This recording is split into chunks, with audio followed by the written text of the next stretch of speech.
And next up, we have iBDW versus Hungrybox. 1-1 this year. Hungrybox clutched it out Game 5 at Smash and Splash. Right. And then iBDW got his revenge at Smash and Splash. No, Smash Summit. Winning 3-1 in a very convincing fashion. Yeah, that's not easy, man. Like, Hbox, all he's been doing his entire career is just, like, working on foxes and whatnot. So for someone like iBDW to be coming up and doing such good work on a player like Hbox, you got to give him props. And you actually did a bit of coaching for iBDW, yeah? Yeah, a little bit. But he does have a lot of puff experience playing against 2 Saints and other puffs in his region. And I would say overall, it's probably his strongest matchup. What do you think stands out about iBDW's like play style, and why do you think he has so much success in recent history? I'll say traditionally, compared to even like a lot of the really, really good foxes, he's better at playing around the rest. Right. He has better uppy angles than arguably anyone, maybe besides Leffen. They are really, really good. As we said yesterday, notched out of his mind. He really is. And then he's also not afraid to, at times, aggressively go in. But not like in a, a silly way. Like, he's picking his spots aggressively and defensively very, very well. And I think that's the way to play against Puff. Like, if you play too much defense, you give Hungrybox too much room to work with. But if you play too much aggression, like, the risk of dying early is there. But when you mix up the aggro and defense, Hungrybox, he needs to, like, you keep him on your toes, right? Right. Yeah, discipline, I think, like, matters a lot against specifically Hungrybox, right? Because he's going for those, like, tomahawk grabs, for example, is a huge part of his play after, like, conditioning you. And then missing those kind of techs on up tilt at low percent, or where you get to, like, a knockdown at low percent is crucial. Because if he had missed that tech on the up tilt, that would have been a jab rest, and he's already off 1 stock, right? Yeah. So keeping those, like, few things in mind is so important against a player like Hbox. But he still gets upper rest. Oh!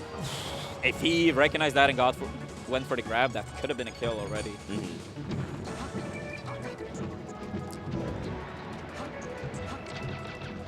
Laser land to get to the top platform. Good get-up attack there, because a lot of times the Hbox is super good at the tech chases on those platforms. Yeah.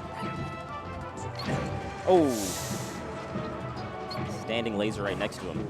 Yeah, that's one thing you want to look out for when playing against Hungrybox as well. When you're coming down from above and trying to attack him where he is, very, very often he wave dash away and F smash, which we saw there. But iBDW barely got the power shield in time. Okay, bring it back to 3 stocks apiece. Avoiding anything off that invincibility, that can be pretty big. Yeah, that's like one thing people don't talk about too much, but Puff with invincibility, it's really, really scary because one read and you're dead. Yeah. But when you have invincibility against Puff, she goes to the ledge. Yeah, she goes to the ledge, or she just like jumps off stage a little bit, and even if you hit her with like a back air or whatnot, it's not really going to net you too much. Yeah. Unless you're that high percent. Yep, Hungrybox going right out there. Yeah. Covering the up.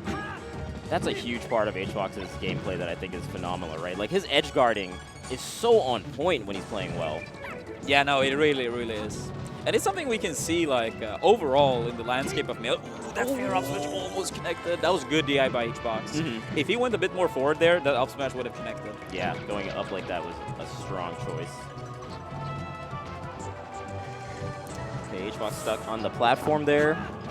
Being right outside the up smash range. Falling upper, not going to KO. Yeah, and the downer Hungrybox was going for, downer from Puff, is actually not a true combo at low percentages. Yeah, you need it to where he hits you with like the last hit of the down air and it like flips you over. It has that little like tumble animation. Oh, the double roll! Yeah, that's something that's going to be very important for this set for iBDW as well, to like really scout out these rolls. Yeah. And patiently wait for the opportunity when it, prevents itself. Yeah, because Puff doesn't have like too many options out of shield, right? You'll see roll a lot and gets the tech chase with the up smash. iBDW with a little bit of lead.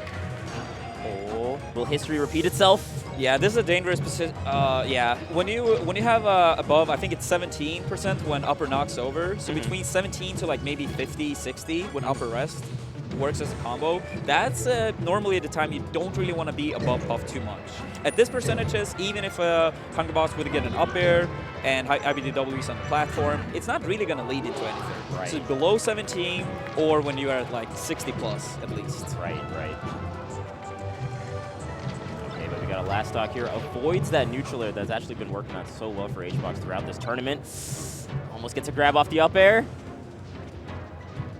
Oh, You could tell just like the pacing of this last stock is a little bit different from the prior ones, where they're just waiting out a little bit longer before going in. Take the down tilt on the tech chase. And those lasers are juicy, man. Just like a couple more, and suddenly up throw up airs on the table, and then you have up smash and whatnot. Yeah, up throw up air is on the table right now, especially with one pummel, and it should seal the deal. Oh, the roll in, the classic Hbox punish. Yeah, it's such a good option to pick because if your opponent rolls in, you're dead, right? But if you don't roll in, Hungrybox still have the stage control. Right. So he at least maintains the momentum that he has in that stock. And a lot of times it's hard to fight out of the corner against Puff, especially with all those space backers and whatnot. But a hard-fought game one for sure, so we're definitely in for a great set. Reaction tech chase? Nah.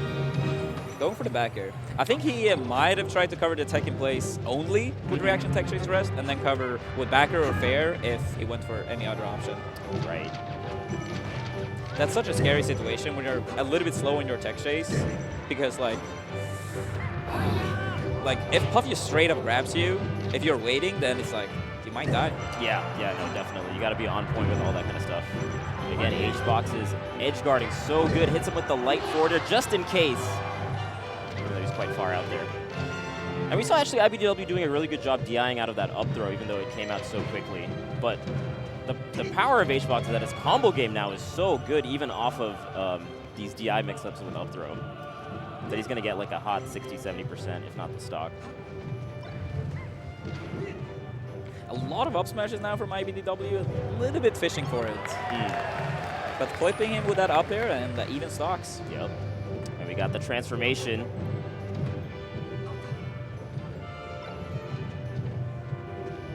Ooh, good move choices there from iBDW, just spacing out that back air, doing the up tilt, pushing him towards the left side there.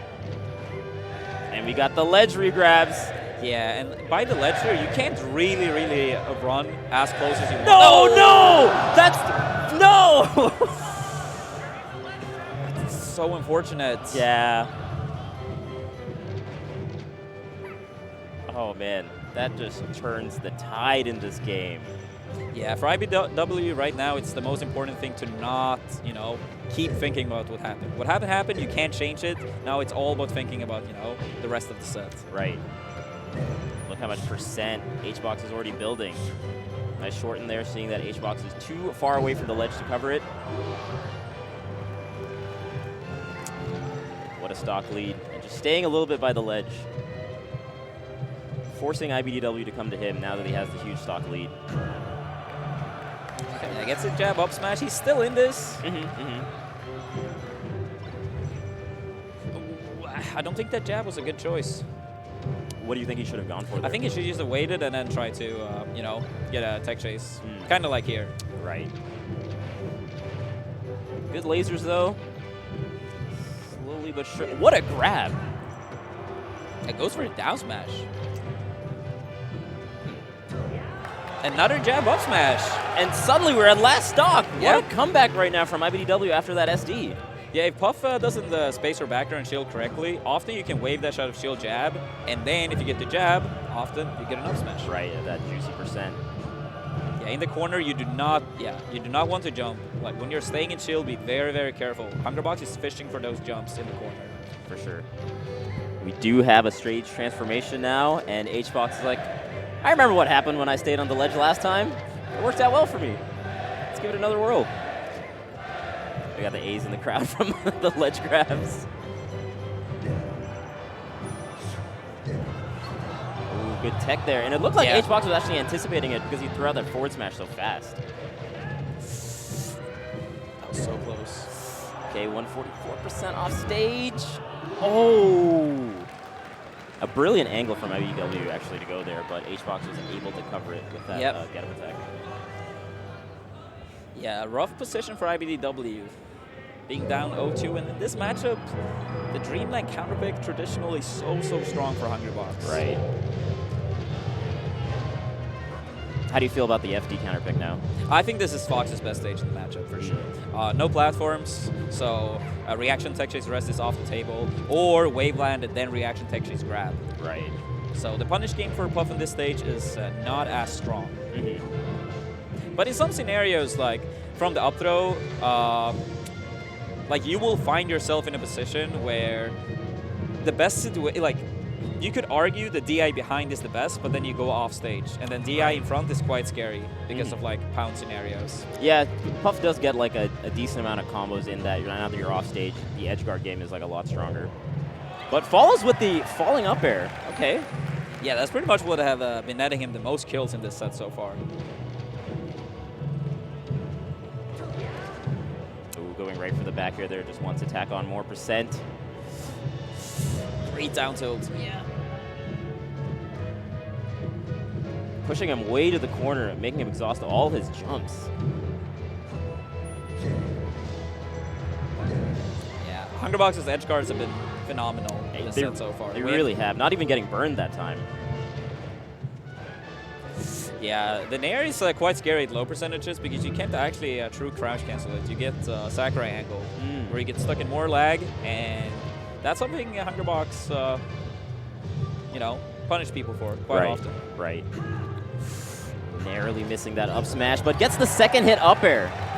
Yeah, really, really important, especially at those high percentages because it's so much easier to SDI the double up air or the double hit on the up air when you have high damage. Right, and then if he misses that the second hit of the up air, then suddenly he's at such a high percent that other things are not going to combo as well, right? So you have to like wait for a back air or get an up smash.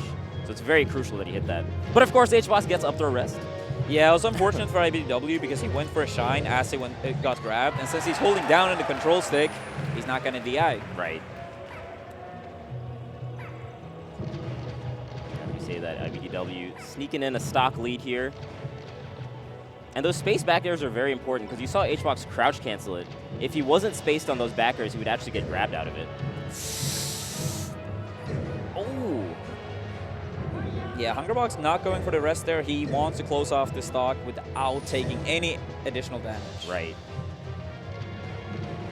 Yeah, great by iBDW, just running out of the corner. It's a good mix-up. Ooh, and he missed stop from there. Don't jump, jump, jump. Okay. Gets the shorten though. Makes it back on stage. That neutral air was beautiful. Up smash, yeah.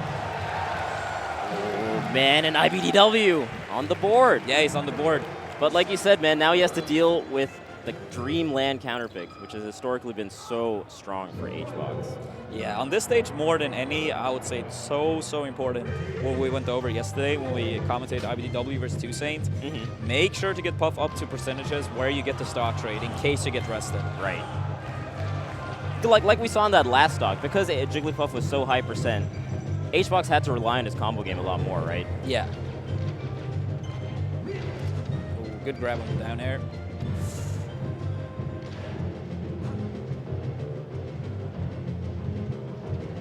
Space forward airs. Yeah, see, he's looking for the jumps out of shield, but iBDW not biting. Good discipline. Man, this matchup is just like all discipline from both ends, honestly. Yeah, no, it is. It is. This one crucial mistake, like, it really kills you. It really does, man. Even if like Puff gets grabbed, that's still so much percent, and suddenly you're like halfway to KO percent. So it's tough. Those ledge grabs actually costing Hbox a little bit by getting lasered. Oh, not getting the tech chase, even though he's right in his face. Yeah, it was like a little bit too much to the right there. And Hbox actually catching on a little bit to these falling up airs. You saw him shield angle towards the right so he doesn't get hit by that falling up air. Ooh, I was not sure if that strong up smash was going to connect. That was so close to not being the strong hit. Right. Yeah, running out of the corner again, that's good. Ooh, that was really good by Hungrybox. Most Foxes after their Shine Stall would have gone straight for the ledge, but iBDW jumped back. And Hbox still covered it. So good. Yeah, maybe Hungrybox and Crunch, they've been in the lab. Been in the lab. That was a crunch. That was a crunch edge guard.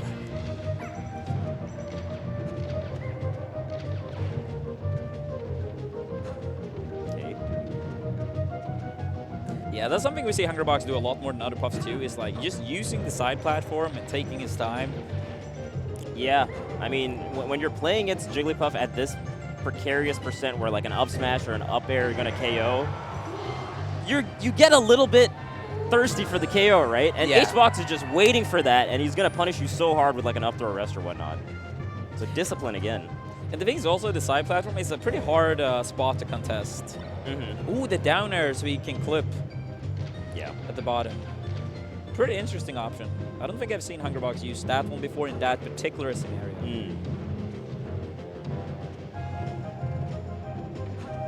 I see iBDW using a lot of drill, actually, as he's like fading back a little bit with it. How do you feel about that?